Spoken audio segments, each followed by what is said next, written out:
큰 주제는 근대성과 제주 정체성이라고 하는 주제입니다. 다 아시다시피 지난 수백 년 동안 전 세계에 걸쳐서 확산되어 온 이 근대성이라고 하는 어떻게 보면 정말 거대하고 막강한 이런 프로세스 속에서 제주의 정체성이 어떻게 형성되어 왔고 또 어떻게 변모되어 왔는가를 좀 더 깊이 있게 생각해 보는 그런 시간이 아마 될 거라고 생각이 듭니다. 오늘 1부에서는 특히 집합 기억과 제주 정체성이라는 제목으로 이제 세션을 진행을 하겠습니다. 전부 7분의 발표자와 토론자가 지금 기다리고 계십니다. 처음에 발표 3분의 발표가 있을 텐데요. 이 3분은 이 대주제에 대해서 그리고 또 이 소주제와 관련해서 역사학 측면, 또 철학 측면, 그리고 문학 측면, 이 인문학의 핵심이라고 하는 이 세 분야에서 이 제주 정체성에 대해서 짚어주시는 그런 시간을 갖고요. 그 다음에 3분의 지정 토론자들께서 각각 분야별로 토론을 해주시고 마지막으로 한 분은 종합 토론 시간을 갖겠습니다. 한 분은 종합 토론을 해서 전부 3분의 발표와 4분의 토론으로 이렇게 이루어지겠습니다. 시간이 지금 원래 예정됐던 시간보다 조금 지났습니다. 그래서 가능하면 사회자는 발언을 줄이고 우리 발표자와 토론자 그리고 또 시간이 되면 여기 플로어에서 계신 분들도 말씀하실 수 있는 그런 기회를 드리려고 합니다. 우선 첫 번째 역사학 측면에서의 접근으로 우리 제주대 탐나문화연구원장을 계시는 우리 전영준 교수님을 모시고 주제 발표를 듣도록 하겠습니다. 우리 전영준 교수님 자리해 주시기 바랍니다.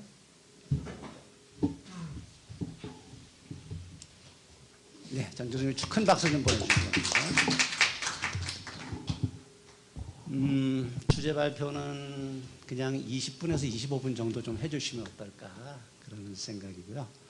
나중에 토론자들께서는 한 5분에서 7분 정도 그렇게 해주시면 끝나기 전에 플로어에도 아마 발언할 수 있는 기회가 주어지지 않을까 그런 생각합니다. 자, 우리 시작을 하겠습니다. 예, 제주대학교 탐나문화연구원의 소임을 맡고 있는 전영주입니다. 탐나문화연구원이 이제 인문사회, 자연환경 등등 해양 레저를 포함해서 각 분야에서 연구를 이제 산출하고 있는데요. 제가 이제 소속이 이제 인문학이다 보니까 글 쓰는 것도 역시 역사에 국한돼서 쓸 수밖에 없는 한계가 있습니다. 그런데 이제 처음 주제 받았던 전체 주제가 근대성과 제주 정체성이라는 주제를 받고 좀 고민을 했어요. 그러니까 이제 저희 연구원이 17년부터 이제 굉장히 많은 학술 대회를 하면서 생각했던 것이 뭐냐면 탐나천년과 제주천년의 간극은 뭐고 이걸 아우를 수 있는 힘은 뭘까 이런 생각들을 많이 했습니다. 그래서 학술대회의 성격 자체를 그렇게 끌고 갔어요. 그래서 2년 동안 계속 그런 이제 학술대회를 진행을 했습니다. 그래서 그 결과로 지금은 그 탐나문화 학술청서를 이제 고대와 중세에 관련된 내용들은 이미 출간이 됐고요. 지금 역사 시대 구분으로 보면 이제 근세에 해당하지만 그 근세로 끊기에 좀 애매한 부분이 있어서 조선시대를 전체를 망라해서 조선시대의 그 제주사에 대한 타자인식이라는 제목으로 지금 책을 이제 곧 나올 거예요.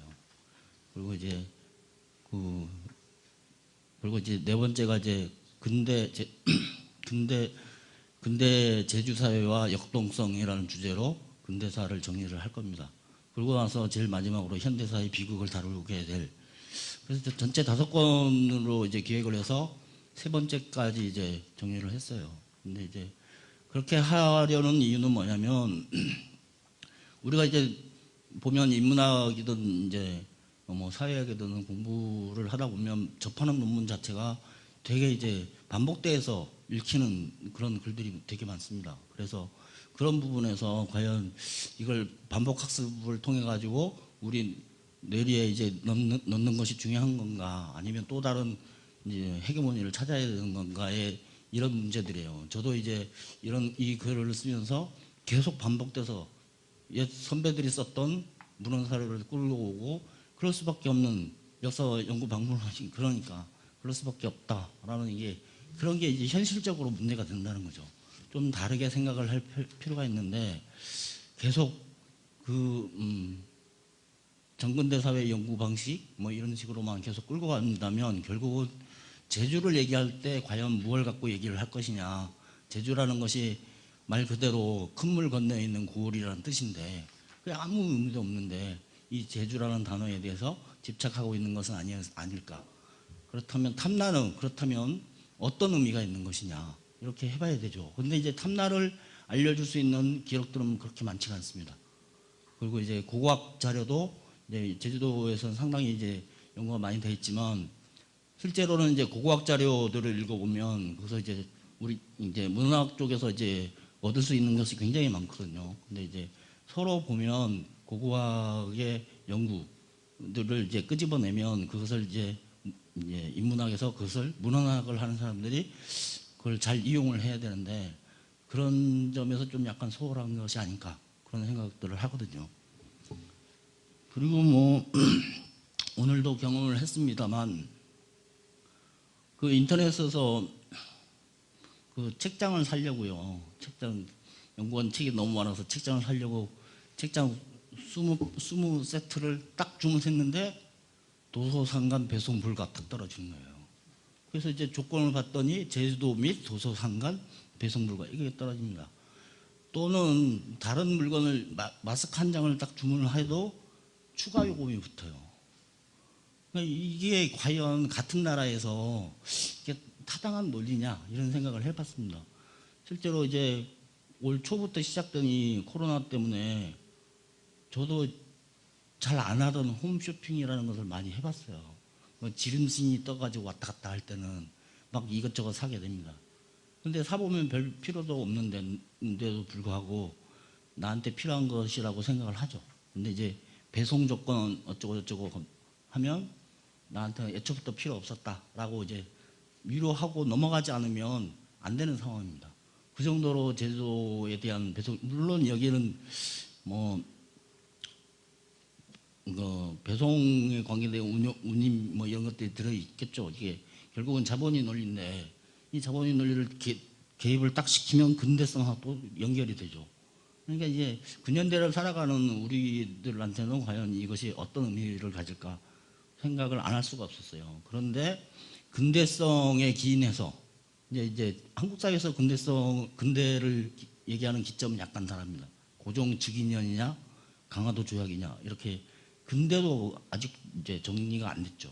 근데 1866년이냐 1876년이냐라는 그 시점이 중요한 것이 아니라 왜 그때 한국은 대한제국은 그때 비로소 이제 근대라는 서양에서 얘기하는 근대라는 잣대에 서 있고 그리고 제주도는 그 잣대에 기대해서 우리가 이제 근대성을 만들어 가야 되나 그런 고민들이 있어야 된다는 거죠. 그러니까 이제 제가 하고 싶은 얘기는 근대에 받았던 우리가 생각하는 근대라는 것은 1876년이라고 가정한다고 하더라도 그 이후의 역사를 가지고 제주를 이제 성격화 개념화하는 것이 과연 타당한 논리인가라는 데 이제 초점을 맞췄습니다. 그 전체적으로 논지는 그 역사의 내용을 정리하는 겁니다. 이 서두가 너무 길었습니다. 7분이나 지났는데 간단하게 읽을 수 있는 것만 읽고 나머지는 이제 집에 가서 소설책은 아니지만 어쨌든 한번 읽어보시면 됩니다. 이해 안 되면 탐문으로 연락 주시면 말씀드리겠습니다. 그래서 이제 저는 이제 올해부터 그 역사문화와 관련된 역사문화권 특별법이 만들어졌죠. 가야 문화권을 중심으로 해서. 그러면서 거기 원래는 탐라문화권이 들어가 있지 않았는데 서귀포의 모 국회의원이 제안을 해서 탐남 문화권이 들어가게 된 거거든요. 그래서 이제 5대 문화권이 성립이 돼서 그거에 대한 이제 2021년부터 시작이 됩니다. 그걸 이제 지금 준비하고 있는데 이제 아주 절묘하게 타이밍이 맞았어요. 역사 문화권이 성립을 이제 할 수 있는 특별법이 만들어졌고, 그래서 그거에 의지해서 봐야 되는데 이거 전에 이제 뭐 저희 또 연구원 얘기해서 죄송한데 그 한국연구재단에서 진행했던 인문도시 지원 사업이라는 그 프로젝트가 있었어요. 거기서 이제 탐남문화연구원이 그걸 받아가지고 진행을 할 때 탐남문화 아카데미라고 하는 그걸 1년짜리 32강짜리 이제 프로그램을 한번 만든 적이 있습니다. 거기에 실려 있는 글들이 굉장히 주옥 같은 글들이 많아요. 굉장히 괜찮대 하는 글들이 많은데 거기 보면 2016년에 이미 이제 올해 그 특별법이 만들어지기 전 2016년에 이미 그걸 지적하신 선생님들이 계세요. 탐남 문화권을 어떻게 잡아갈 것이냐의 문제. 역사, 문화, 신화를 베이스로 깔고 거기서 사람들이 살았던 생활의 흔적들을 찾아가야 된다. 그리고 그것이 카테고리처럼 엮여서 유충적인 관계를 이루지 않으면 제주의 정체성이라는 것은 만들어질 수 없다라는 지적을 하셨어요. 굉장히 중요한 지적이라고 생각을 합니다. 18쪽으로 넘어가고 있습니다. 그래서 이제 마지막 문단에 보면 민족학 연구는 서울 중심의 중앙학과 지방학으로 구분하여 연구할 필요가 있으며 서구적 근대를 무차별적으로 수용함으로써 발생하는 지배교육 중심의 학문적 연구는 지양되어야 된다라는 지적이 있습니다. 이 지적이 과연 어떤 의미를 가질까 뭐 고민은 더 해봐야 되겠지만 중요한 것은 저희 역사 파트에서도 그렇습니다. 서구 근대 개념에 대한 무차별적인 수용이 있었어요. 해방되고 나서 일제의 식민사관을 극복하기 위한 굉장히 처절한 노력을 했거든요. 그러니까 이제 처음에 일대 식민사학자들이 있었죠. 그의 영향을 받은 이대 사학자들도 벗어나기가 되게 힘들었습니다. 그래서 이제 그것을 벗어난 그 타이밍이 70년대 말, 80년대 초가 되면서 새로운 형태의 하나의 역사관이 나오는데 그게 민중사학이라는 개념이 나오기 시작을 해요. 그러면서 역사 속의 소수자들을 들여다보기 시작을 했습니다. 왕조사에 기록되지 않은 내용들을 다 끄집어내서 수공업자, 뭐 광대 이런 사람들, 그런 사람들을 다 끄집어내가지고 역사 속의 소수자들이 만들어냈던 역사는 또 무엇이냐. 이게 이제 문헌 기록엔 잘 나타나 있죠. 있어봤자 한두 줄. 그리고 여기에 영향을 끼쳤던 것이 있습니다. 드라마입니다. 역사 드라마들이 굉장히 많이 만들어졌죠. 뭐 그 이외에도 만들어지는데 뭐 알려져 있는 것이 뭐 대장금이라든가 뭐 동이라든가 뭐 이런 게 굉장히 많이 알려져 있죠. 근데 이제 그런 것들 속에서 이제 그 당시 시대를 살아갔던 사람들의 생활 모습을 역추적을 하지만 근데 결국은 시간의 흐름에 따라서 문명의 발전 단계에 따라서 시대를 구분하는 방법이 서구적인 역사 연구 방법론이라는 거죠. 그걸 우리가 무차별적으로 수용을 했고 그래서 그 수용의 목적은 딱 하나였습니다. 식민사관을 극복해야 된다. 이런 거였죠. 근데 이제 마찬가지로 일제강점기 시대 때 무력투쟁을 할 것이냐 아니냐 이 문제를 갖고 있었어요. 19년에 3.1운동이 있었고 그 다음에 나타난 현상이 뭐냐면 신간회를 중심으로 한 무력투쟁, 봉오동 전투 이런 형태의 만주가 이제 역사의 전면에 나타나기 시작하는 그런 시점들이 있었어요. 과연 우리가 어떤 걸 지향해 갈 것이냐라는 문제가 있었습니다. 그래서 이제 그런 흐름으로 가다 보니까 결국은 뭐 시대 구분에 의해서만 이렇게 계속 들여다보면 이제 지루하기 짝이 없는데 어쨌든 보통 통상적으로 이제 학계에서 구분하는 고대사 하면 선사와 역사 시대를 다 아우러서 고대사라고 이제 정의를 내렸습니다. 그래서 이제 고대, 중세, 근대, 현대 해서 4개 정도로 끊어놓고 그 앞뒤의 선후 관계에 이제 근세를 넣는다든가 이런 식으로 했습니다. 근데 그런 식으로 가는 방식도 있고 이게 대부분의 이제 기본적인 시대 구분이죠. 그래서 이제 고대를 보면 역사 이전 시대인 선사가 있고 그럼 역사 시대가 있는데 초기 칠기 국가 정도가 되죠. 근데 이제 선사와 역사를 아우러서 고대라고 했을 때 제주도의 이제 고대는 어디냐? 탐나국의 고대는 어디냐가 설정이 됩니다. 그래서 20쪽으로 넘어가면 마지막 문장에 선사시대와 역사시대 초기를 아울러 고대라고 할 때 제주도의 역사의 시작은 구석기 시대부터 확인할 수 있다. 그리고 이제 제주 어미리 중간에 있는 빌레모 동굴 그리고 그 연못 주변에 있는 거기서 이제 고고학적 발견 뭐 이런 것들을 얘기하죠. 근데 이제 아직도 이제 교과서에서는 빌레메트 동굴에 대한 얘기가 싹 빠져나갔어요. 아직 정리가 안 돼서 교과서에 빠져나갔습니다. 그렇지만 이제 고산리 유적하고 이제 그런 것들을 아우러 가지고 그리고 이제 그 이후에 신석기 청동기로 넘어오는 이제 삼양동 유적, 선사 유적까지 쭉 끌고 오죠. 그렇게 되면서 22쪽으로 넘어가면 그래서 이제 정착농경문화 단계 역사에서 얘기하는 이제 뭐 이제 도구에 의한 역사 시대 구분법인 뭐 구석기, 신석기, 청동기, 철기라고 하는 그런 이제 고학적인 구분법도 있죠. 근데 그렇게 하더라도 거기다 역사상을 대입을 하면 결국은 이제 시족 중심의 소수 집단이 합쳐져서 부족이 되고 그것이 다시 연맹이 되고 그것이 이제 초기 철기 국가로 간다. 이 이행 단계에서 이제 고대 연맹체가 나오고 고대 국가가 나오는데 고대 국가가 나온다는 것은 결국은 율령이 만들어져야 된다라는 도식이 있어요.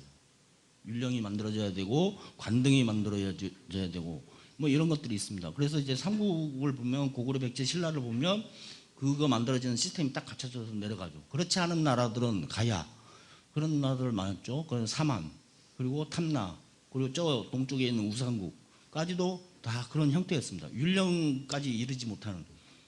그런데 이제 그런 탐나국의 상황을 그대로 볼 것이냐 아니냐 이 문제가 있습니다. 그리고 이제 이거는 역사 시대 구분법에 의해서 정의를 내리면 이제 생기다가만 뭐 이런 식의 이제 개념이 생겨버리는 거죠.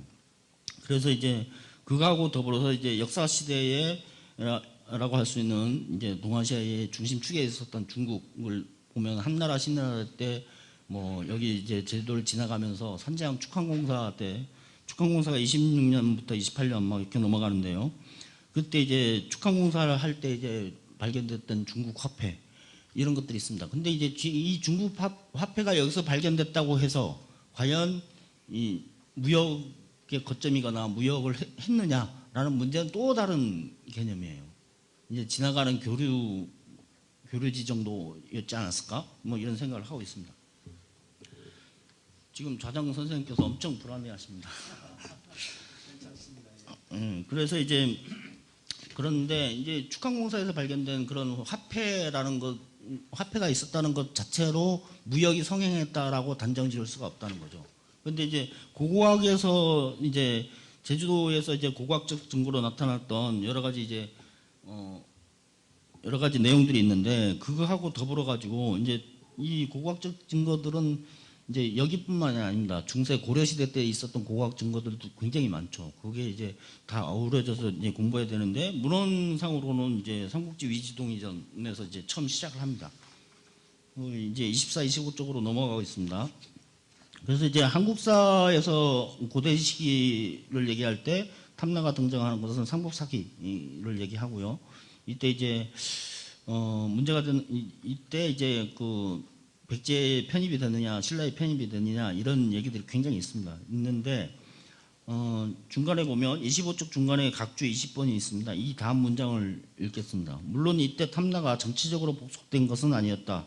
육지 세력에 흡수되지 않으려는 해양 세력의 기본적 속성과 교육권의 점유를 놓고 갈등이 발생할 가능성은 있었을 것이다. 이런 추정들이 가능한 얘기들이 나오기 시작을 한 거예요.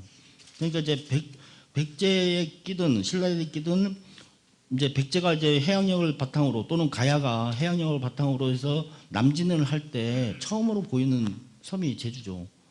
이제 실제로 그렇습니다. 제주도교에서 날씨 좋은 날 저 북쪽 바다를 보면 해남 뭐 통영, 여수 이쪽에 산들이 보입니다.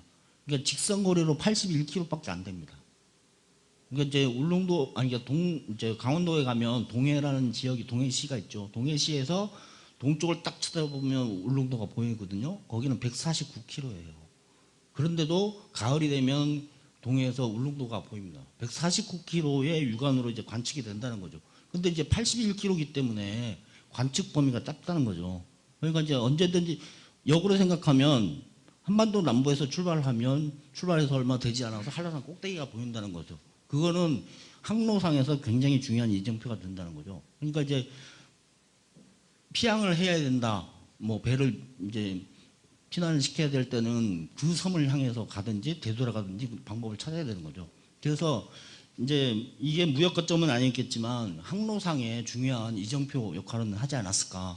그래서 자꾸 배들이 왔다 갔다 하고, 그리고 이제 지난번 칠성통 이제 발굴을 한번 한 적이 있는데, 도로 팔 때 이제 가야 쪽, 신라계의 토기들이 나왔다라는 기록이 있습니다.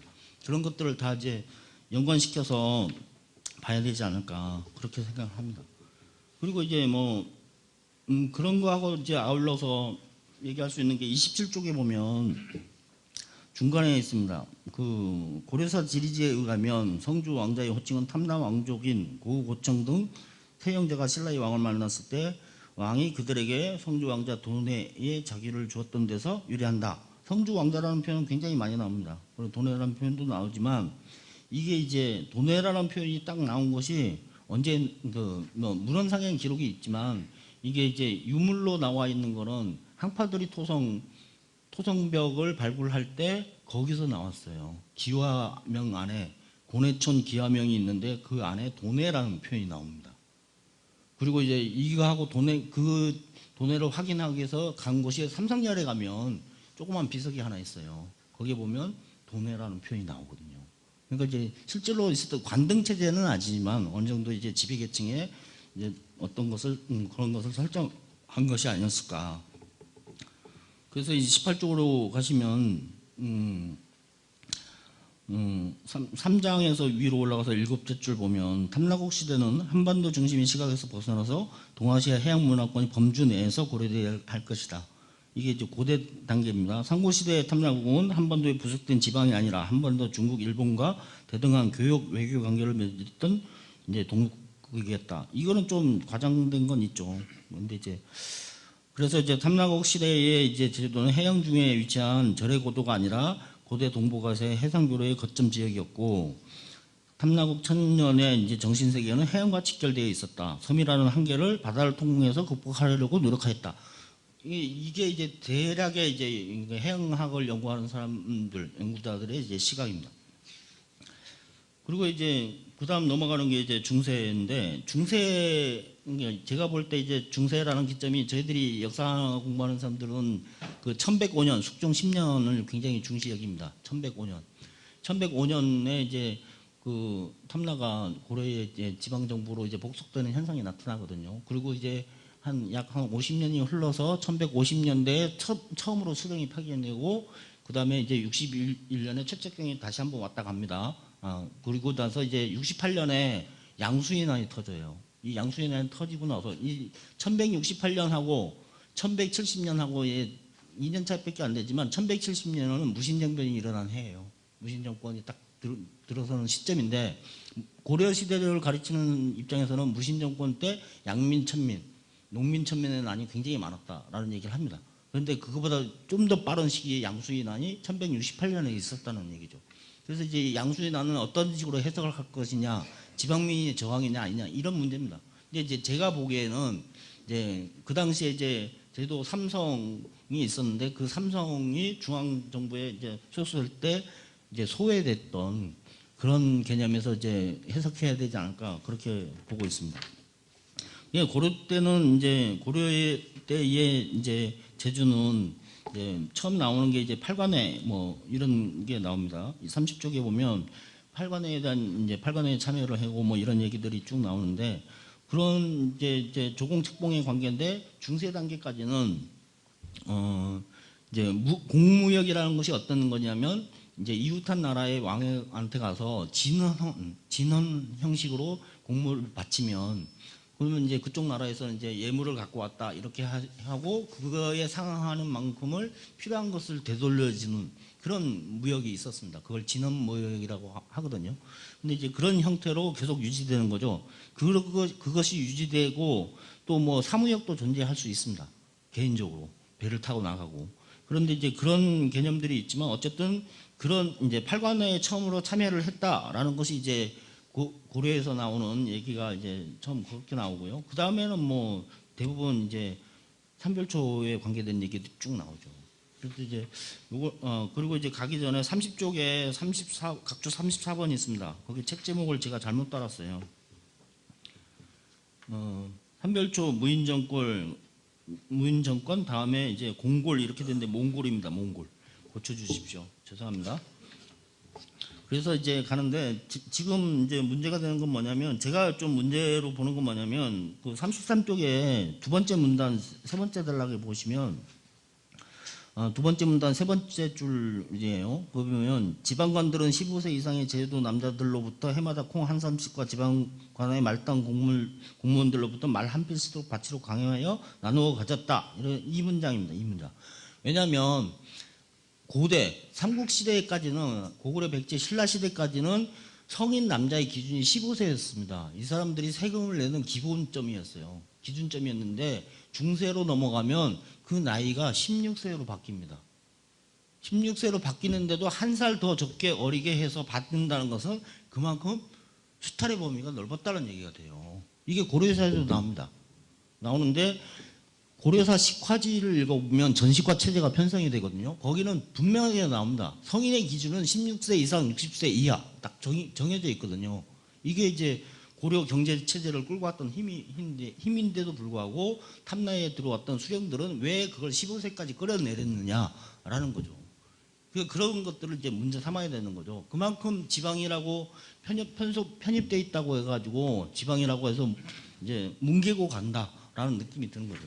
이런 부분들이 있습니다. 그리고 이제 조선도 역시 마찬가지입니다. 삼별초 진압 이후에 조선 때도 역시 조선 같은 경우에는 그런 거 이제 익류지라고 해가지고 제주에서 생산된 것은 제주에서 소비할 수 있는 그런 이제 정책을 취했어요. 배를 타고 가다가 난파하고 막 이런 일이 많아서 그리고 이제 그 제주에서 필요한 물품을 다시 내려보내는 그런 형태의 이제 경제 체제를 운영을 했어요. 그러다 보니까 어떻게 보면 지방 분권, 지방 재정이 아마 그때부터 시작됐다 해도 과언이 아닐 정도로 그렇게 운영이 됐습니다. 그렇게 운영이 되고 그럼에도 불구하고 제주도는 이제 35쪽 제일 마지막 문단입니다. 제주도는 조선시대 동안 수많은 사람들이 유배용을 살았던 곳은 물론 유배는 왔지만 여기서 이제 유학자도 생기고 성역자도 생기고 또 새로운 신학문에 대한 접근도 생겼죠. 그런데 이제 전체적인 흐름 자체는 25분 다 됐다고. 그래서 이제 격리된 완전 격절성이라는 표현을 많이 하는데요. 육지와 격리된 절의 고도라는 지리적인 조건 때문에 유형질은 아주 적합했다라는 거죠. 그래서 굉장히 많은 사람이 왔는데 중요한 건 여기서 고민해야 될 게 뭐냐면 뭐 제주 풍토기도 있지만 36쪽의 각주 45번입니다. 제주의 자연 환경에 대한 조선시대 유배인들의 공통적인 인식은 척박에 있었어요. 척박.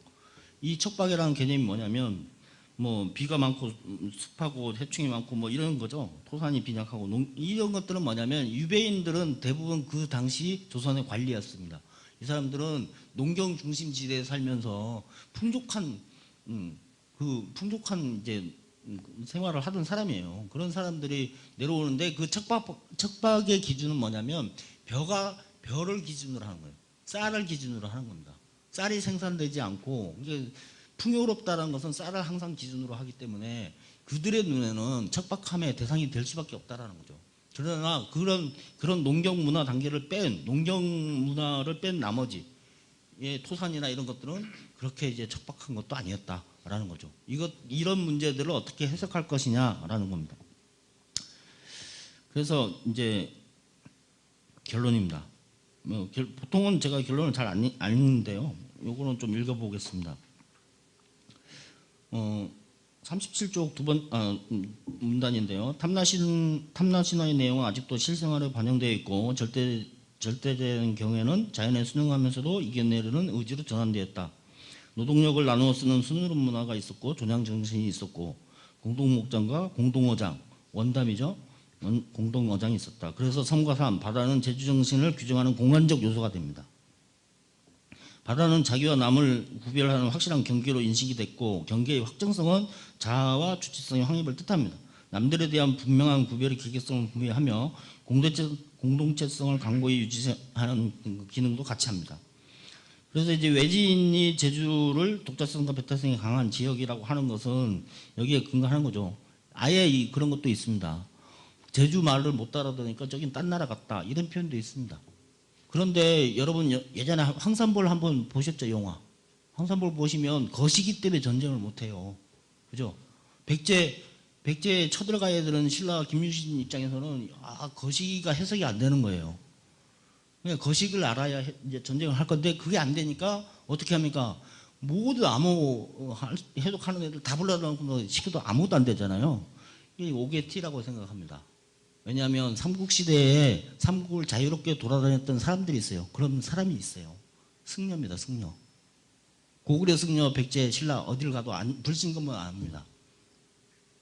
고구려 불교가 신라로 넘어가고 하는 그런 계기적 요소도 굉장히 많이 만들어지는데 이 승려한테 물어봤으면 답이 나온다는 거예요. 거시기냐 뭐냐 이렇게 물어보면 승려가 답을 했을 거라는 거죠. 근데 그 영화에는 승려가 존재하지 않고 그냥 거시기에 초점을 맞춰서 그러니까 이제 언어가 다르다고 하고 해서 나와 다르다라는 정의가 과연 타당한가 이런 생각을 합니다. 그렇다고 해서 그 삼국시대 때 그 전쟁 와중에 같은 민족이 분열돼 있다. 그러니까 민족 통합을 해야 된다. 이런 개념이냐 또 그것도 아니라는 거죠. 이제 고대 단계의 정복 단계에선 이제 그렇게 있을 수가 있다라고 생각합니다. 그다음 문단입니다. 군대라는 말은 동시대를 포함하여 전통사회의 붕괴 이후 새롭게 생겨난 시대를 지칭하는 포괄적인 개념으로 사용이 됩니다. 현재성을 강조할 때는 현대라는 말이 시대 구분이 역사성을 강조할 때는 근대라는 말이 좀 더 선호됩니다. 그게 근현대라는 표현을 많이 쓰죠. 그래서 이제 아까 얘기했지만 1800 고종주기나 강화도 조약이 근대 기점이라고 하지만 제주 천년의 끝부분의 역사이기도 합니다. 그 시점이. 근데 이제 이때 이제 제주인들이 겪은 역사상만이 이제 역사상만을 두고 제주의 정체성을 만든다고는 생각한 이게 근대성 오늘의 주제였던 근대성이라는 주제 때문에 제가 고민을 했던 부분이에요. 과연 근대성이 제주를 정의할 수 있느냐라는 거죠. 이 제주를 정의하는 것은 탐나고부터 시작됐던 역사, 문화, 생활 이런 것들 다 정리돼서 테두리 안에 같이 놓여있을 때만 제주 정체성이 만들어지는 것이 아니냐. 그래서 근대에서 출발하는 건 좀 무리가 있다 이렇게 생각합니다. 그 이전 시대부터 같이 출발하는 것이 타당하다고 생각합니다. 이상입니다. 예, 감사합니다. 전영준 선생님 발표 요지는 제목에 다 들어있는 것 같아요. 탐나청년, 제주천년 역사. 제주의 정체성을 제주천년 속에서만 찾는 것은 한계가 있다. 탐나천년에 대한 관심과 연구가 더 필요하다는 말씀을 하시는 것 같습니다. 자, 시간 충분히 드리지 못해서 죄송하고요. 예, 애써주신 우리 전영준 선생님께 다시 한번 박수 부탁드립니다. 네, 두 번째는 우리 철학 쪽에서 김치환 선생님께서 발표를 해주시겠습니다.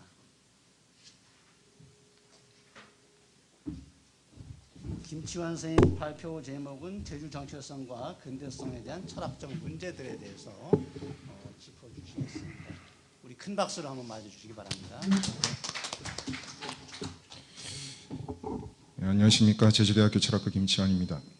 좌장 선생님 걱정을 덜어드리기 위해서 바로 38쪽부터 읽어나가도록 하겠습니다. 우선 철학에서는 정체성이 동일성이라는 개념과 연관되어 있다는 사실을 주의 환기하고자 합니다. 넓은 의미에서 동일성은 시간적, 공간적으로 다른 사물이 그 성질로 봐 구별할 수 없는 것을 의미합니다. 그런데 동일 원리가 요구하는 개념 내용의 동일성을 제외하고는 현실적으로 절대로 동일하다거나 영구히 불변한 것은 없습니다. 동일성이란 이렇게 전적으로 동일하다는 것이 아니라 어떤 점에서 동일하다는 것이므로 그 밖의 차별성을 포함하는 것이면서 일시적인 것입니다.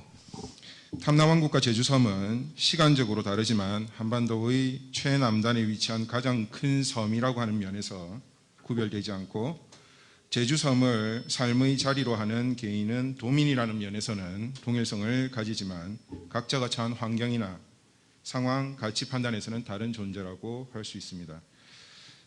다음으로는 한자 문화권에서 정체성에 해당되는 개념이 본성이고 그것을 바탕으로 한 관계를 통해서 실현되는 것으로 이해되어 왔다는 점을 전제하고자 합니다. 발표문 39쪽에서는 이 점을 강조하기 위해서 고자의 생지위성과 맹자의 성선설을 다소 지루하게 소개하였습니다. 곧 이렇게 타고난 동일성, 고유성만으로는 정체성을 확보 유지할 수 없기 때문에 실천이 필요하다는 것이 동양적 사유의 특징이라는 점을 강조하고자 한 것입니다.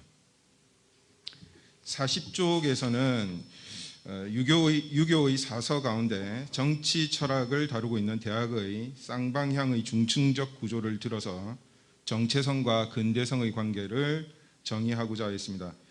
저는 제주의 정체성이 고대로부터 이어온 동일성보다는 그것이 지금 여기에서 어떻게 실천되고 있는지에 따라 구성되고 해체되며 재구성되고 있다고 생각합니다. 정체성은 지금도 만들어지고 있다는 이야기입니다. 바로 41쪽의 2장으로 넘어가도록 하겠습니다. 탐나 천년의 정체성을 검토하는 과정에서 난감함을 느끼게 되는 것은 한국 철학의 고유를 쭉 연구해온 입장에서는 결코 낯설지 않습니다. 우리 전영준 원장님께서도 말씀하셨던 것처럼 중국 측의 자료 외에는 문헌 자료가 거의 남아있지 않을 뿐더러 출토 발굴된 유물로는 당시의 세계관과 가치관을 재구성하는 데 한계가 있다는 점에서 공통점이 있기 때문입니다. 그러므로 여기에서는 1970년대 이후 한국 철학 연구에서 주목하고 있는 지금 여기에서 그러한 기억들을 재구성하는 태도를 활용해 보았습니다. 이런 맥락에서 발표문 41쪽과 42쪽에서 언급하고 있는 2000년 이후 탐나왕국을 다룬 컨텐츠에 대한 시시콜콜한 검토를 이해해 주시면 감사하겠습니다. 제주도 고대사를 다룬 다큐멘터리에서 제가 주목한 것은 43쪽에 기술한 바와 같이 지역 방송에서 제작한 프로그램에서는 제주도 고대사를 고대 한국과의 관계로 국한하지 않고 대륙과의 관계로 확정할 뿐만 아니라 일정 부분 고대 한국을 압도한 것으로 보이는 역사적 사실까지도 적극적으로 활용한다는 사실입니다. 객관적인 사실을 재구성하는 과정에서도 이렇게 지역의 관점이 우선된다면 지역 공동체 안에서 전승되어 온 구비 자료의 전승과 체록 과정 그리고 해석에서도 지역의 관점이 강하게 작용해 왔고 앞으로도 작용할 것이기 때문입니다. 44쪽입니다. 제주는 이러한 점에서 앞서 언급했던 것과는 달리 우리나라 고대 철학 사상의 중심이라고 해도 손색이 없습니다. 건국 신화 위주의 한국 신화가 세계적인 수준에 미치지 못한다고 할 때 도민의 삶과 역사가 담겨 있고 고대사를 유추할 수 있는 근거 구술들이 가득한 제주 신화는 말 그대로 신화의 수도라고 할 만하기 때문입니다. 그리고 그것을 보존하고 있는 이유 가운데 첫 번째로 손꼽히는 것은 고대에서 중세로의 시대적 전환 속에서 정치적 중심부와 정치적 입김이 쉽사리 미칠 수 있는 곳이 아닌 섬이라는 지정학적 특성입니다. 계속해서 제가 이제 섬이라고 하는 부분들을 자꾸만 이야기를 할 건데요. 섬이 탐나 천년의 잃어버린 기억에서부터 오늘날 근대인의 욕망이 교차하는 삶의 자리에 이르기까지 공간적 동일성을 제공한다는 점은 다큐멘터리에서 확인되듯이 섬의 독자성과 부속성이 교묘하게 직조되는 말하기 방식, 나레이션 방식을 가능하게 합니다. 이것은 결과적으로 시간적 동일성을 확보하게끔 합니다. 제주 서사무가에서 원시 서사시, 고대 서사시, 중세 서사시 유형이 혼합 변형하면서 분포하고 있다는 것은 독립해상왕국이었던 기억을 잃어버리고 재구성하는 과정을 겪은 탓이기 때문입니다. 이렇게 탐나 천년의 기억은 제주 천년의 기억과 함께 오늘날 재현되는 그 시간을 통해서 오늘날의 시간을 통해서요 시간적 동일성을 확보하게 됩니다. 이 점은 서사무가의 신화소와 관련 철학적 주제 검토에서도 확인됩니다. 관련 내용은 발표문 45쪽에서 47쪽까지 내용을 참조해 주시면 감사하겠습니다. 탐나 천년의 기억을 요약한다는 의미에서 47쪽 마지막 단락을 살펴보겠습니다. 고고학적 발견과 발굴, 문헌과 구비 전승의 비교 검토 등을 통해서 고대사와 사상에 대한 논의가 앞으로 더 풍부해져야 한다는 점에 있어서는 전영준 교수님과 제 생각이 동일합니다. 다만 그것이 전영준 교수님께서도 지적하셨듯이 탐나 천년의 정체성과 연결되는 지점에 좀 더 집중되어야 할 것으로 생각합니다. 요컨대 지금까지 체록되고 수집되어 온 해상왕국 탐나 천년의 기억은 대부분 제가 보기에는 저도 육지 것입니다만은 고대 한국과의 친연성 부분에 초점이 맞춰져 있습니다. 그거보다는 오히려 탐나왕국의 독자성에 초점이 맞추어질 때 정체성 부분이 두드러져 보이지 않을까 이런 생각이 듭니다. 이 소결론에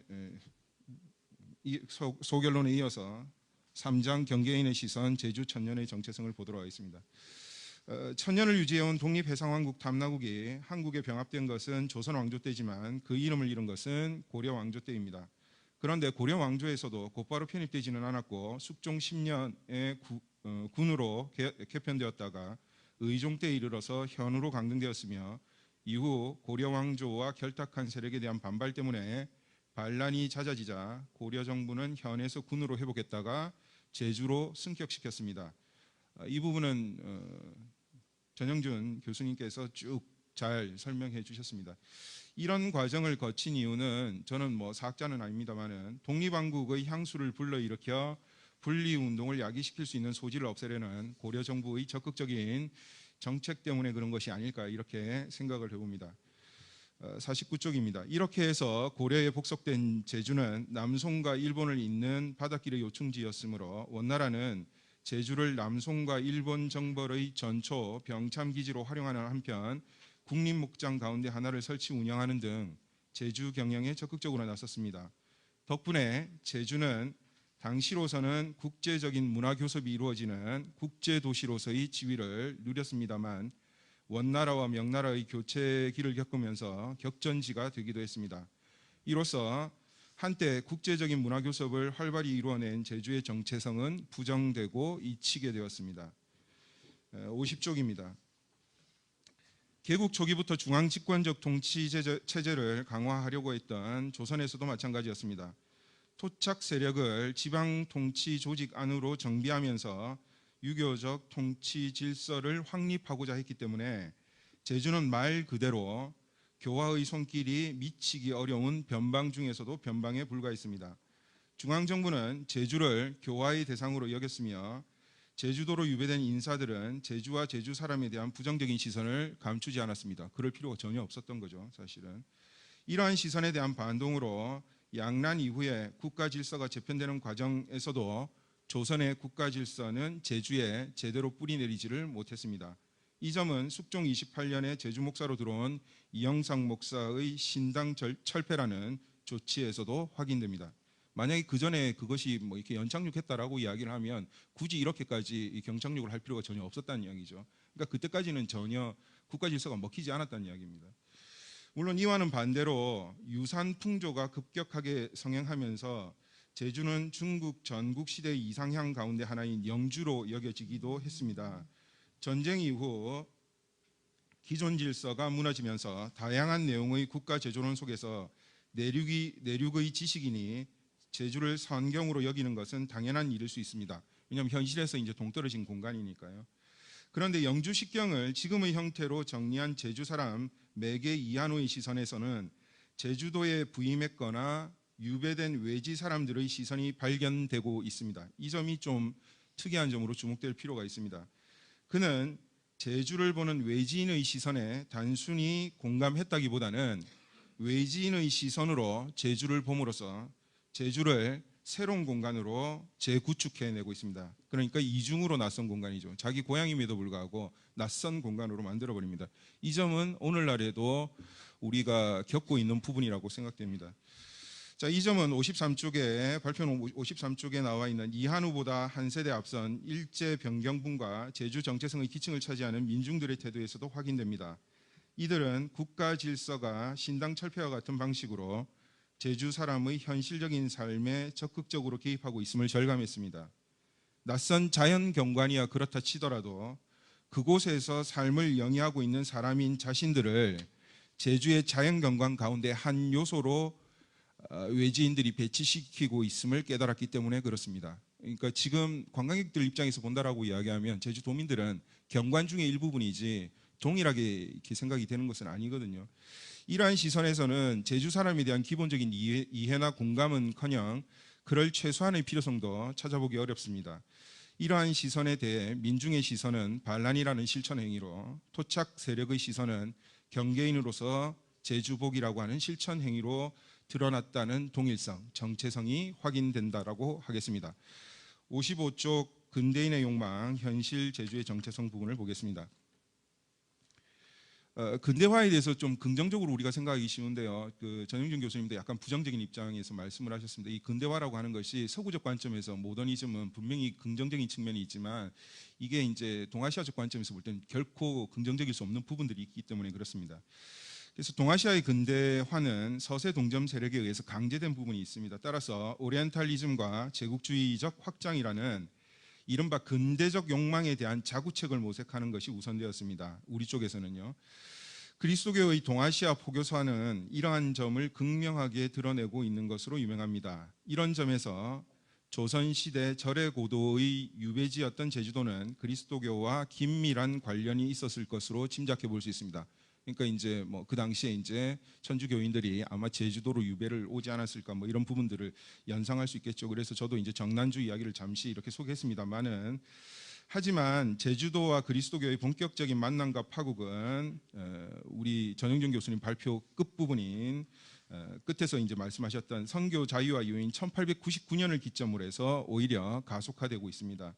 이때 파리 외방 전교회의 페네 신부와 김원영 신부가 제주도로 파견됐는데 이들은 56쪽에서 소개하였듯이 제주 사람들이, 물론 이 사람들에게 있어서는 제주 사람뿐만이 아니고 조선 사람 전반이 다 그렇습니다만은, 거칠고 다분히 미개하며 타향인들을 불신하고 무엇보다도 미신 행위에 열중하는 미개적인 상태라고 봤던 것이죠. 특히 그 중에서 변방의 변방인 제주도는 더 심하다라고 본 것입니다.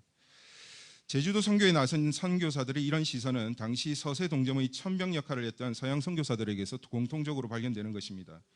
그리고 이것은 신축 교환의 도화선이 됩니다.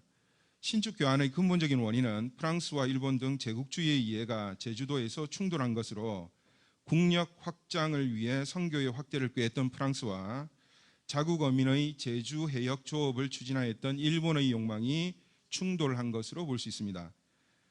신축 교환 발생과 후속 처리 과정에서 제주 사회는 아이러니하게도 제주 사회가 오히려 평민과 교민으로 양분되었고요.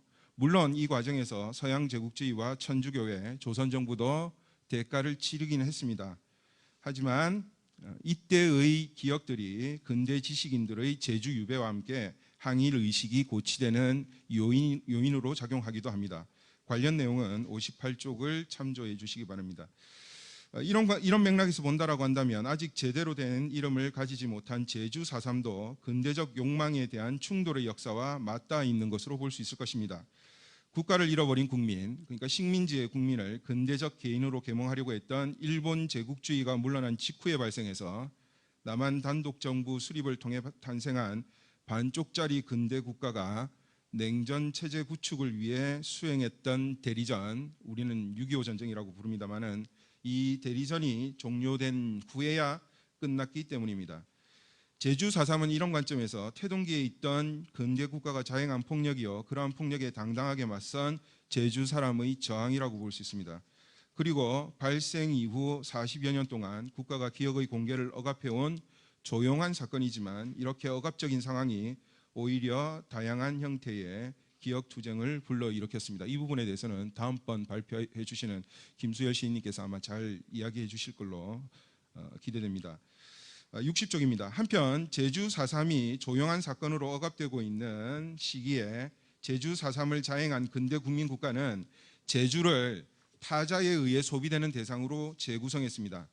1963년 제주도 건설 연구위원회가 설치되면서 시작된 제주 개발에 대한 논의가 이듬해인 1964년에는 관광을 기본 방향으로 한 제주도 건설 종합계획이 수립되면서 관광에 초점을 맞춘 개발로 집중되었기 때문입니다.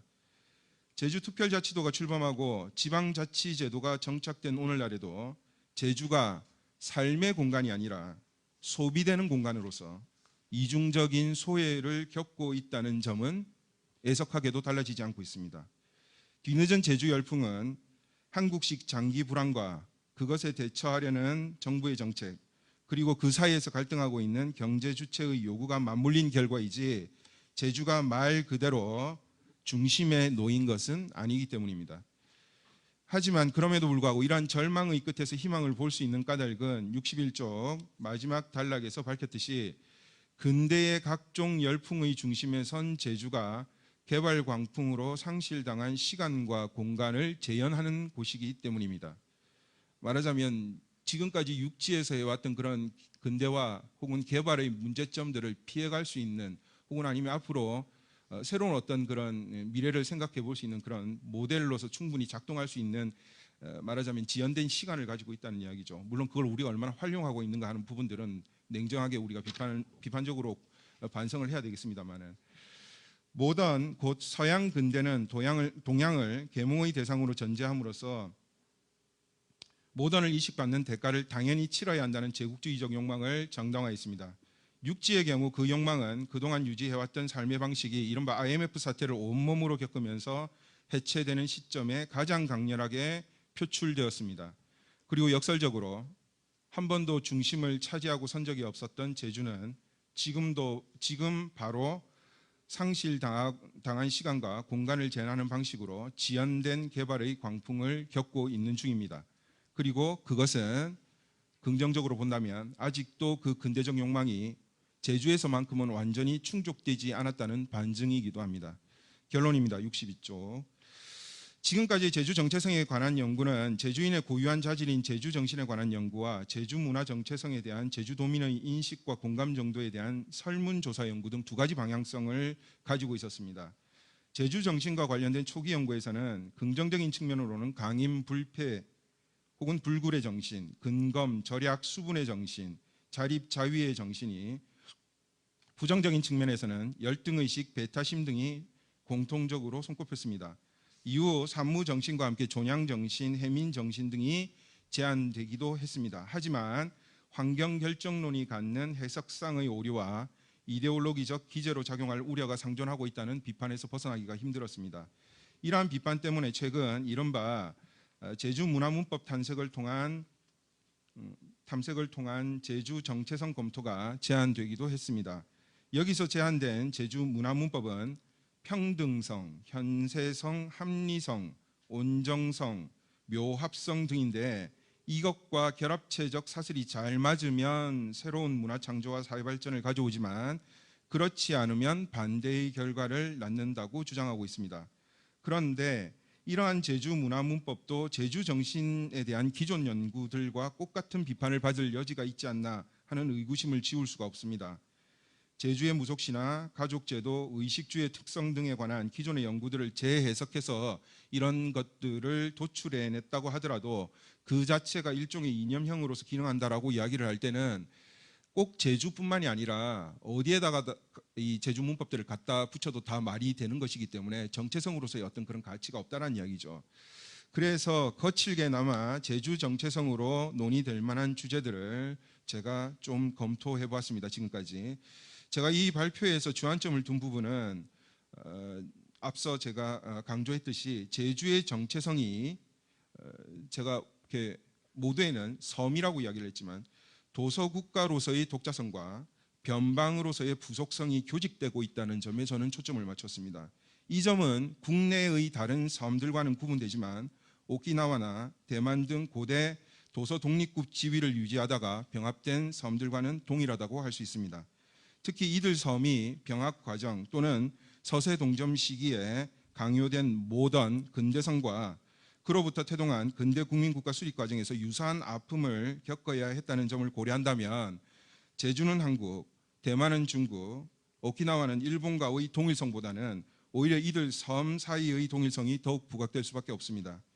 하지만 그와 동시에 제주는 고려시대에 복속된 이래 바다를 경계로 한 한국의 경계 너머의 경계로 오래된 미래의 시간과 장소를 재현하는 실천의 장으로서 현재 기능하고 있습니다.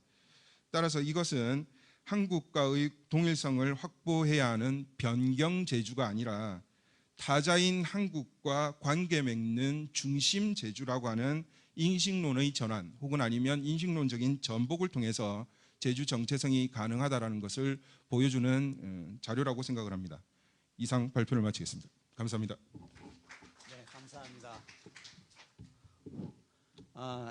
우리 김추한 선생님께서는 오랫동안 이 주제로 고민을 많이 해오셨고요. 연구 성과들이 많이 가지고 계십니다.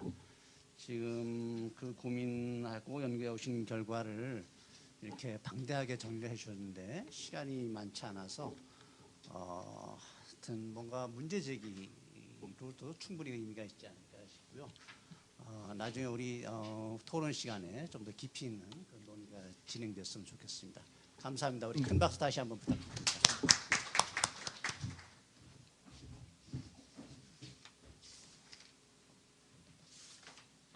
네, 세 번째는 우리 문학 분야에서 우리 제주 정체성에 대해서 우리 주제 발표를 해주시겠습니다. 우리 김수열 선생님 지금 앞으로 모시겠습니다. 우리 김수열 선생님께서는 시대가 기억해야 할 제주의 작가들이라고 하는 제목으로 우리가 우리 제주 정체성을 이야기하면서 혹은 뭐 제주다움을 이야기하면서 주목해야 할 작가들, 시인들, 소설가들을 이렇게 소개를 해주시고 계십니다. 우리 큰 박수로 맞아주시면 고맙겠습니다. 네, 소개받은 김수열입니다. 앞선 발제 아주 잘 들었습니다.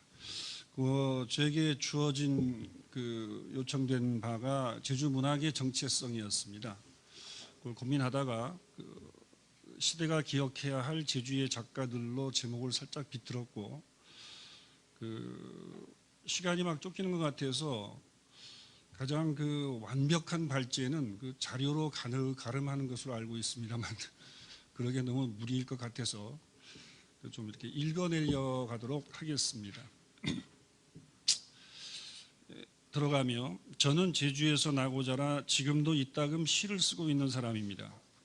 82년에 문단의 말석에 이름을 올렸으니 어느덧 40년 세월이 코앞입니다. 그럼에도 불구하고 시에 대해서 혹은 문학에 대해서 누가 물으면 딱히 이거다 하고 단정하기가 여간 곤혹스럽지 않습니다. 물론 한창 때는 객기 반 취기 반으로 이러쿵저러쿵 목소리를 낸 적이 없지 않습니다만 돌이켜 생각해보면 참 부질없는 짓이었습니다. 문학에 대해서 단정하기가 여간 곤혹스러운 일이 아닐진데 하물며 제주문학에 대한 언급은 더 조심스러울 수밖에 없겠습니다. 더군다나 제주문학의 정체성에 대한 이야기라면 더욱 난감해지겠죠. 사전적 의미로 정체성이라 하면 변하지 아니하는 존재의 본질을 깨닫는 성질 또는 그 성질을 가진 독립적 존재라고 규정하고 있는 바 사상이나 감정을 언어로 표현하는 예술 또는 그런 작품인 문학과는 어떻게 보면 물과 기름같이 전혀 한데 묶어서 호명할 수 없는 상호 독립적인 성격이 아닌가 하는 생각을 떨칠 수 없습니다. 오히려 문학은 정체성이라는 항목에 넣어 언급할 게 아니라 다양성이라는 범주에서 논의되어야 마땅하겠지요. 왜냐하면 문학은 자유로운 영혼이 남기고 간 흔적이기 때문에 늘 변하는 것이고 존재의 본질을 뛰어넘는 성질을 가지고 있는 것이기 때문입니다. 그럼에도 불구하고 논의의 여지가 남아있는 것은 문학 그 자체가 아니라 제주 문학에서의 정체성이라는 점에서 그렇습니다. 제주의 방점을 찍으면 제주라는 시공간에서 제주를 제주답게 하는 문학을 생각해 볼 수 있지 않을까 합니다. 설령 그렇다고 하더라도 따지고 보면 제주 문학이라는 것도 문학의 큰 틀에서 벗어날 수 없음을 생각할 때 분명 자기 모순이고 이율배반임을 인정하지 않을 수 없습니다. 문학의 정체성이라는 저에게 주어진 주제를 고민하다가 물론 개인적인 견해입니다만 제 나름 지금까지 문학이라는 걸 해오면서 최소한 저에게 제주다움을 일깨워준 작가들을 소개하는 것으로 주어진 소임을 마칠까 합니다. 두 번째, 문충성 시인입니다. 누이야, 원래 싸움터였다. 바다가 어둠을 여는 줄로 너는 알았지? 바다가 빛을 켜는 줄로 너 알고 있었지? 아니다. 처음 어둠이 바다를 열었다. 빛이 바다를 열었지. 싸움이었다. 어둠이 자그마한 빛들을 몰아내면 저 하늘 끝에서 힘찬 빛들이 휘몰아와 어둠을 밀어내는 괴로워 울었다. 바다는 괴로움을 사귀면서 끝남이 없는 싸움을 울부짖어 왔다. 제주 사람이 아니고는 진짜 제주 바다를 알 수 없다. 누이야, 바람 부는 날 바다로 나가서 5월 보리이랑 일렁이는 바다를 보라. 텀벙텀벙 너와 나의 알몸뚱이 유년히 헤엄치는 바다를 보라. 겨울날 초가지붕을 넘어 한여바람 속 까옥까옥 까마귀 등을 타고 제주의 겨울을 빚는 파도 소리를 보라. 파도 소리가 열어놓는 하늘 밖의 하늘을 보라 누이야. 변방의 섬 제주가 원래 싸움터였다는 울림이 큰 언어로 시의 첫 줄을 새긴 시인이 있습니다. 77년 문학과 지성에 제주바다, 고드름, 가을 등을 발표하면서 비교적 늦은 나이에 등단한 문충성 시인이 바로 그 사람입니다. 특히 위에 인용한 그의 등단작 제주바다 1의 울림은 제주에서는 물론이거니와 당시 중앙문단에서도 커다란 반향을 일으킵니다. 신비의 섬, 천혜의 관광지로 발돋움하던 그 무렵 제주의 한 시인은 제주가 원래 싸움터였음을 상기시키면서 제주가 변방의 언저리에 있는 버려진 섬이 아니라 탐라국 이후 제주는 지금도 그렇듯이 토착민과 외부 세력 간에 갈라치고 되받아치는 끝남이 없는 싸움터임을 시인은 제주의 누이들에게 낮은 목소리로 준엄하게, 때로는 비장하게, 때로는 조곤조곤 들려주고 있습니다. 지금 이 시간에도 여전히 싸움터이고 싸움이 상처가 아물지 않은 채 괴로움을 사귀면서 해가 뜨고 해가 지는 곳이 바로 이곳 제주라고 말합니다. 저는 나고자라 유년을 보낸 곳이 제주 탑동이어서 파도 소리에 잠에서 깨었고 파도 소리를 들으며 잠을 청하곤 했습니다. 지금은 매립되어 사라졌지만 지금도 자그락자그락 몰려왔다 자그락자그락 몰려가는 그 탑발의 먹돌들의 반짝거림을 잊을 수 없습니다. 특히 여름철이면 조반전에 바다로 나가 해걸음에 집으로 오곤 했는데 또래 동무들의 하루 세끼를 거뜬하게 해결해 준 것도 제주 바다였습니다.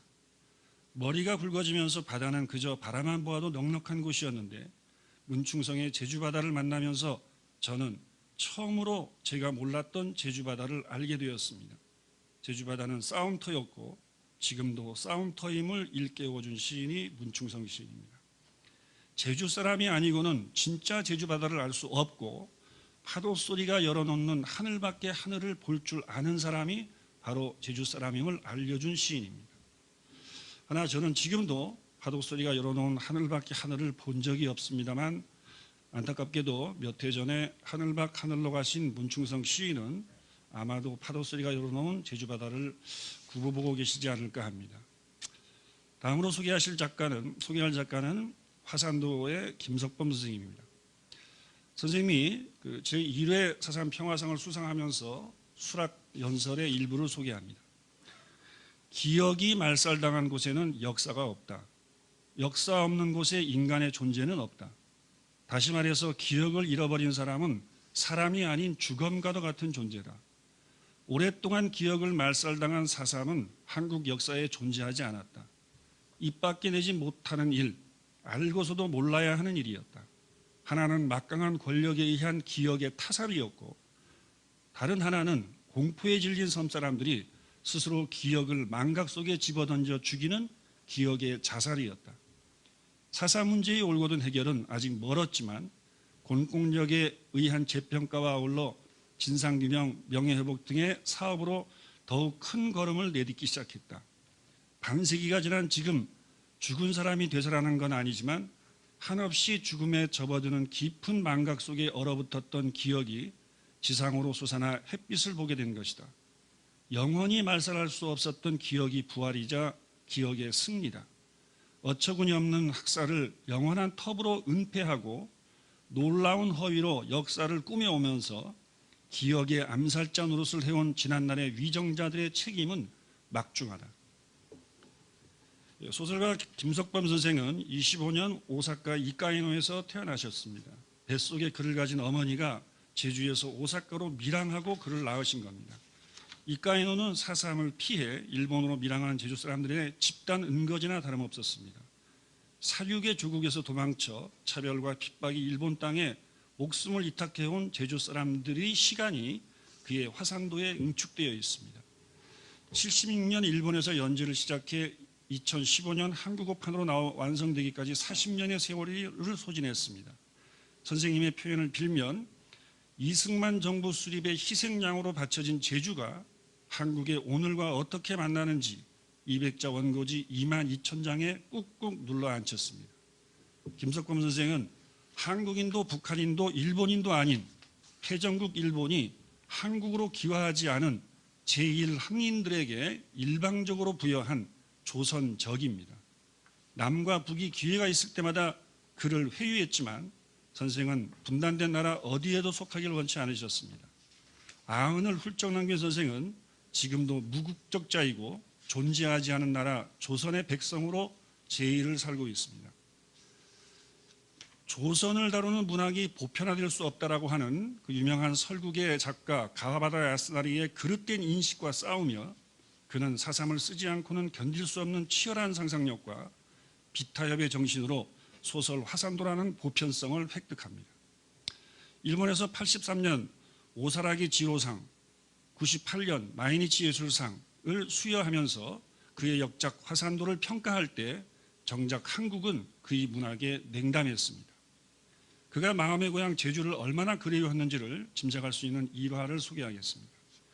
83년 오사라기 지로상을 수상할 무렵이었습니다.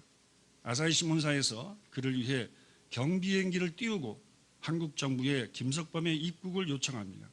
당시 전두환 정권은 조건으로 38선과 포항제철 방문을 내겁니다. 선생은 정권 홍보에 동원되지 않겠다면서 단호하게 거절합니다. 아사히 신문사에서는 너무 안타까워서 선생을 모시고 경비행기를 띄워 한일 경계 영공까지 비행기를 타고 갔는데 안타깝게도 구름에 가려서 한라산을 보지 못하고 눈물을 흘리면서 일본으로 돌아왔다고 합니다. 그 후 김석범 선생은 2015년 제1회 사상평화상을 수상하셨고 2017년 제1회 이호철 문학상을 수상하십니다. 오래전부터 선생과의 인연을 이어오고 있었는데 1회 평화상 수상을 축하하면서 쓴 저의 부끄러운 시를 소개합니다. 제목은 경계의 사람 김석범입니다.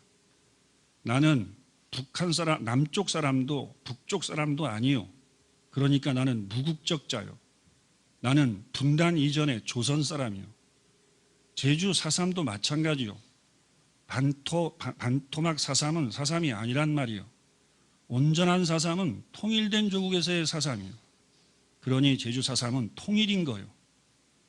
4.3을 한다는 거 저기 저 백비 저걸 일으켜 세우는 거요. 이 백비는 그 평화공원 안에 있는 백비입니다. 그다음에 잘 아시는 현기영 선생님입니다. 현기영 선생님이 산문 한 편을 요약합니다. 인간의 머리로는 도저히 이해할 수 없는 일을 인간 자신이 저질렀다. 지난 반세기 동안 공포의 금압 속에서 울음소리도 낼 수 없었다. 억눌린 침묵과 공포 속에서 소리 없는 눈물과 숨죽인 흐느낌만이 있었다. 우리는 각자 한 번의 삶을 살고 한 번의 죽음을 죽는다. 그래서 타인들의 죽음에서 하나의 죽음은 어느 정도 이해할 수 있고 그리고 어느 정도 적절하게 애도할 수도 있다. 그러나 4.3에서 3만의 죽음은 우리의 인식 능력과 상상력을 훨씬 초월해버린다. 이 엄청난 슬픔을 어떤 말로 애도할 수 있을까? 3만의 죽음은 우리의 인식 능력을 초월해버리기 때문에 그것을 표현하기에는 말이 너무 모자라다. 그 사건 앞에서 인간의 언어는 너무도 빈약하다. 4.3이 일어난 지 30년이 지난 79년 세상으로 걸어나온 순이 삼촌은 적어도 제주에서는 단순한 문학적 발걸음이 아니라 역사적인 족적이었습니다. 강요된 기억의 타살과 그 기억을 스스로 죽이지 않고는 살 수 없었던 경계에서 30년 만에 피어올린 절절한 한 송이 꽃이었습니다. 그 꽃을 피웠다는 이유만으로 현기영 선생은 보안부대에 끌려가 3일 동안에 형언할 수 없는 고문을 감내해야 됐고 한 달 동안 옥고를 치러야 했습니다. 그 꽃 한 송이가 지금은 섬 구석구석 일파만파 동백이 되어 다시 피어났습니다. 순이삼촌의 한 대목입니다. 순이삼촌네 온팡진 돌짝밭에는 끝까지 찾아가지 않은 시체가 둘이 있었는데 큰아버지 손을 빌려 치운 다음에야 고구마를 갈았다. 그해 고구마는 풍작이었다. 송장걸음을 먹은 고구마는 목칭덩어리만큼 큼직큼직했다. 그렇다. 그 죽음은 한 달 전의 죽음, 이게 순이 삼촌의 죽음을 말하죠. 한 달 전의 죽음이 아니라 이미 30년 전에 해묵은 죽음이었다. 다만 30년 전 그 온팡밭에서 구구식 총구에서 나간 총알이 30여 년의 우여곡절한 유예를 보내고 오늘에야 당신의 가슴 한복판을 꿰뚫었을 뿐이다. 오래전 이야기입니다만 현경 선생과 사삼 이야기를 나누다가 중국 제나라 장공이 사냥을 나가는데 사마귀가 앞발을 들고 수레바퀴를 멈추게 하려는 격이나 다름없었지 않았느냐 하는 식의 어리석은 저의 질문에 유분에 찬 어조로 내게 들려주신 선생님의 가르침이 생각납니다. 한 공동체가 멜싸지는데 가만히 있을 수 있나? 이념적인 건 문제가 아니야. 거기 왜 붉은색을 칠하려고 해? 공동체가 무너지고 누이가 능욕당하고 재산이 약탈당하고 아버지가 살해당하고 친구가 고문당하고 심혈족하는데 이런 상황에서 항쟁이란 당연한 거야. 이길 수 없는 상황이라고 항복하고 굴복해야 하나? 이길 수 없는 싸움도 싸우는 게 인간이야. 끝으로 경계의 시 김시종 선생님이십니다. 작년에 나온 책으로 알고 있습니다만 철학자 이진경 교수가 이상하게 문학 김시종 선생님의 꽃이셨는지 어긋남의 존재라는 책을 쓰신 게 있었습니다. 그 한 부분입니다. 김시종은 전설적인 시인이다. 살아서 전설이 된 시인이고 그 삶으로 그가 살아낸 시로 전설이 된 시인이다. 훌륭한 시인도 많고 위대한 시인도 많지만 전설적 시인은 드물다. 전설적 시인이라는 표현은 아무에게나 쓸 수 있는 말이 아니다. 전설이 된 것은 전설이 될 이유를 갖는다. 제주에서 4.3 항쟁에 참여했다가 수배되어 일본으로 밀항했고 제1조선인 운동에 참여했으나 어느 날 갑자기 조선 총련이 되어버린 조직과 불화를 거듭하다 결별했으며 낯선 일본어를 일본어에 끼워 넣는 기이한 복수를 수행하며 전설의 시인이 된 것이다. 선생은 29년 원산에서 태어나 제주에서 성장한 후 49년 일본으로 밀항합니다. 4.3을 피해 홀로 가신 겁니다. 53년 일본에서 시동인지 진달래를 창간했고 오늘까지 일본어로 시창작 및 비평, 강연 활동을 하고 계십니다. 86년에 수필집 제1의 틈새에서로 마이니치 출판문화상을 수상하셨고 시집으로는 지평선, 풍토기, 니카타, 이카이노 시집, 광주시편, 화석이 여름 등이 있습니다. 91년에 원야이 씨는 오쿠마 히데요상을 수상하셨고 이력으로 윤동주의 하늘과 별과 바람의 시 등이 있습니다.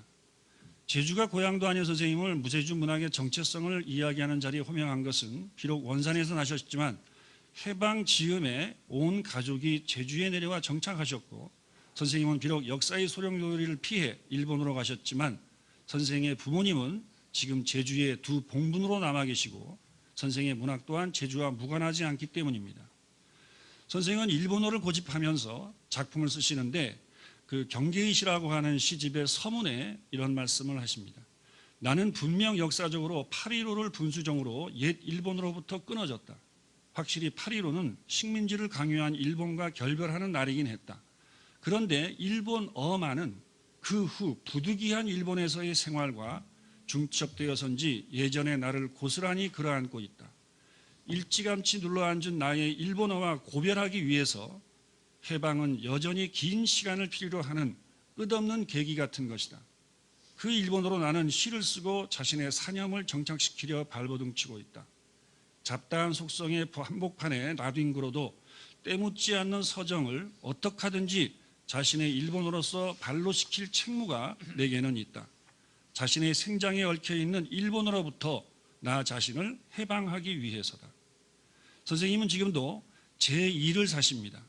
선생님한테 일본에 사십니까 물어보죠. 그런 건 예의가 아닙니다. 선생님은 제2를 삽니다. 머무는 곳이 일본이 아니라 제1이라고 하는 현상을 살고 있습니다. 제1을 사시면서 한 번도 일본에 동화되지 않았고 오히려 그럼으로써 남쪽의 고향 제주에 대한 각별한 인연을 그의 문학적 근간으로 삼으셨습니다. 언젠가 선생님을 생각하면서 부끄러운 시 한 편을 남겼습니다. 달보다 먼 곳이라고 쓴 저의 시입니다. 오사과 영사관으로부터 귀국 건유 받은 적이 있었습니다. 광주 항쟁 시집 준비하는 걸 알고 방일 준비하던 전두환 쪽에서 체면이 안 섰는지 서울에서 출판하라 압박했습니다. 제주 4.3에서 살아남은 자로서 그렇게 할 수 없었습니다. 김영삼 때 서울문학인대회에 초청받았는데 영사관에서 다음 방안에는 한국 국적으로 바꾼다는 서약서 강요했습니다. 조선적이던 나는 거절했습니다. 주최 측 노력으로 어찌어찌 참가는 했지만 행선지는 서울로 한정되었습니다. 4.3 진상규명에 나선 김대중 대통령 때에야 조선 국적 임시 여권으로 1949년 도일하고 처음으로 제주에 올 수 있었습니다. 항쟁 당시 희생된 동지들 뵐 낯이 없어 마음 무거웠는데 어서 오세요. 조카 딸이 울먹이며 나를 안아준 게 구원이었습니다. 무성한 가시덩굴 안쪽 무덤 2개에 나란히 웅크리고 있었습니다. 돌아가신 지 40년 된 양친입니다. 처음 뵈었습니다. 무릎 꿇고 송아지처럼 울었습니다. 남은 인생 해마다 성묘하고 싶어 2003년 한국 국적 취득했습니다.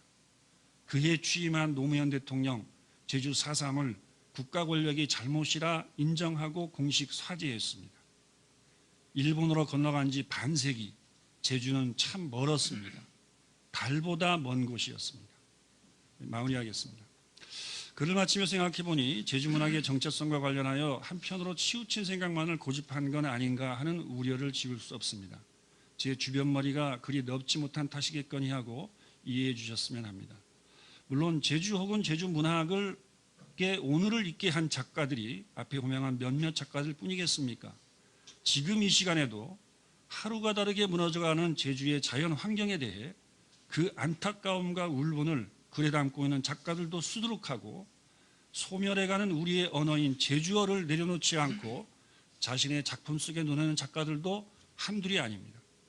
이런 분들이 붓을 내려놓지 않은 한 제주문학 혹은 제주문학의 정체성은 다양성과 나란히 어깨를 걸고 내일이 제주문학으로 튼실하게 나아가리라 믿어 의심치 않습니다. 감사합니다. 예, 감사합니다. 우리 어찌 보면 우리와 당대를 같이 살고 계신 지금 물론 돌아가신 분도 계십니다만 네 분의 그 시인과 소설가를 통해서 제주 정체성을 말씀해 주셨습니다. 지금 일부에서 지금 3분 발표가 있었는데요. 제가 생각하기엔 한 분은 기록으로, 또 한 분은 사유로, 또 한 분은 감수성으로 제주 정체성을 말씀해 주신 게 아닌가 그런 생각이 듭니다. 지금 잠깐 우리 토론자들 앞에 나오셔서 이제 자리 배치할 시간이 갖겠습니다. 한 5분 정도 쉬셨다가 우리 토론 한 시간 갖겠습니다. 우리 다시 한번 우리 김수열 스님께 큰 박수 보내주시기 바랍니다.